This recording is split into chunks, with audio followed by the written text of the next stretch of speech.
normally what would happen is all our seniors would be here, and one by one they would come up, and we would present them with Bibles and speak to them and about them, our experience of them, and we'll do that in a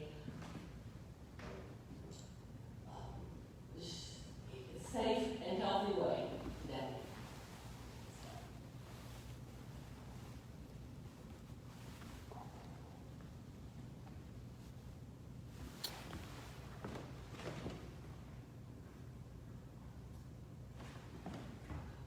So, Emma, Emma, you come up here. Even though we have your picture, you're here, so we will welcome and remember you. Emma, the thing that I will always and forever remember about our time together is when you would walk in or I would walk in, what would I always say to you? What's the one thing? Smile. Your smile is beautiful. It radiates hope and joy and love to the world. Wherever you find yourself, always smile. Always live in who God has called you to be. Thanks for being you. Thank you.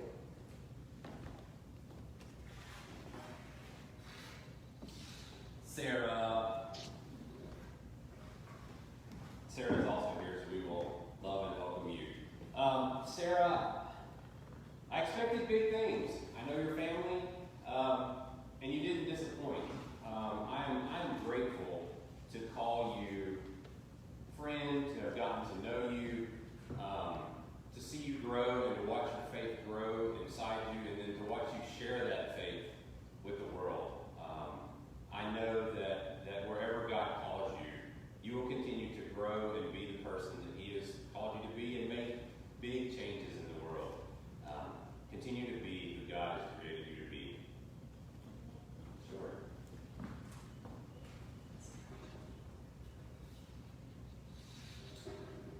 Next is Christopher Milholland.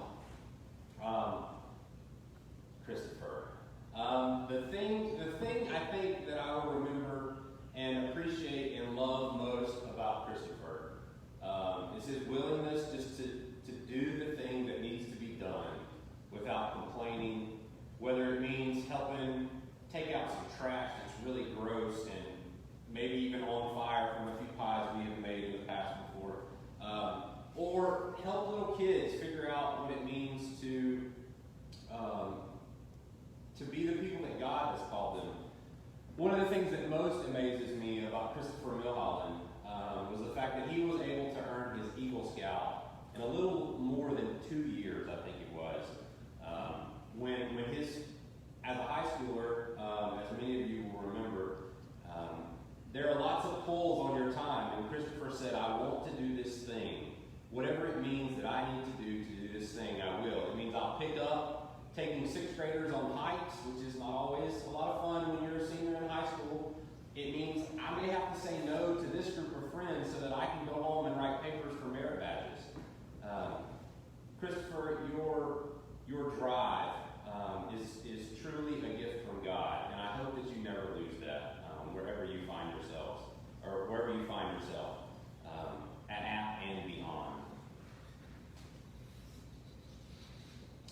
Jackson. I learned something about Jackson a few weeks ago. Jackson is really, really fast.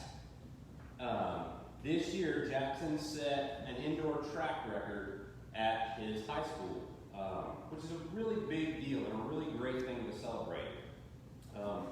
But the thing that I will always remember about Jackson is Jackson always has a plan. Whether it was Jackson in the top of one of our trees here on the hill, and I mean the tip top of some of the trees on our hill, so much so that some parents who were not St. Mark's members, whether they were preschool parents or Bible school parents, would run up to me and say, oh my gosh, there's a little boy in the top of the tree. And I always knew it would be Jackson. Jackson has a plan. Jackson does not just do things willy-nilly. And so Jackson, at State, continue to plan your life. Continue to think about who God is calling you to be and what that looks like for this year, for the next 3 years, and your life to come. And you will continue to do great things.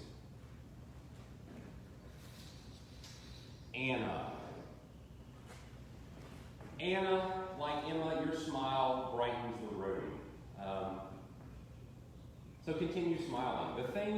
The thing that I remember about Anna, we were making pies. This has been years ago. And Anna had just found out that she had a nut allergy, or I think it was a nut allergy. And so she was very, very tedious and careful and aware of what was going on around her and who she was in that moment. And so it is my hope and my prayer that, Anna, you will continue to remember who you are and be observant wherever you find yourself, so that you may always know that you are a beloved child of God.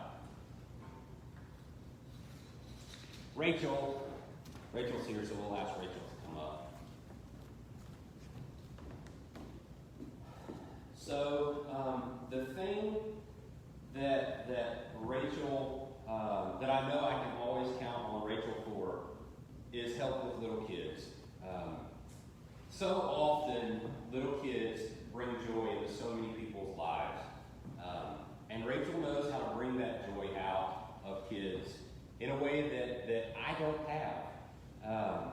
And so I thank you for your gift, for your gift of ministering with and to little kids, whether it's Bible school or in the nursery or helping with Children's Chapel.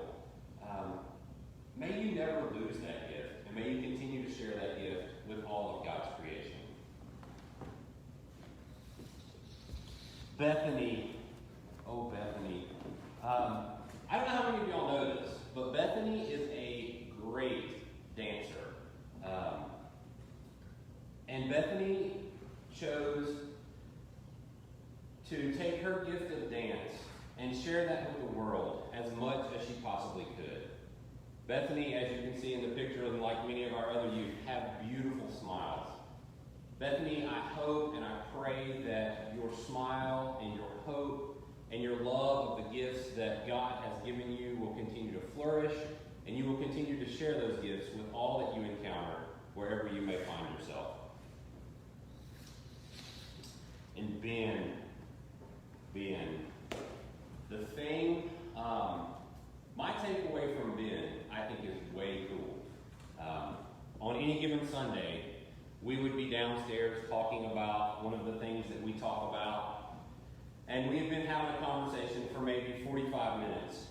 And Ben hadn't said anything, and I asked a question, and as soon as I get the question out of my mouth, Ben is on it with something. And it's one of the most profound things that we had said all Sunday. And this happened time and time again. He would stop me in my tracks, and I would have to say, wow, Ben, I hadn't thought about that before. I have to hold that. Like, I can't, I don't know, I got to think on this. And so Ben, continue to do that. Continue to give your perspective and stop people in their tracks and make them go, oh, that's a new perspective for me. I have to hold this and live with this and think about this a moment before I keep going, because you've changed my worldview. That is a really, really important thing that not too many people have, and I'm grateful that you are unashamed to share that gift with all of us.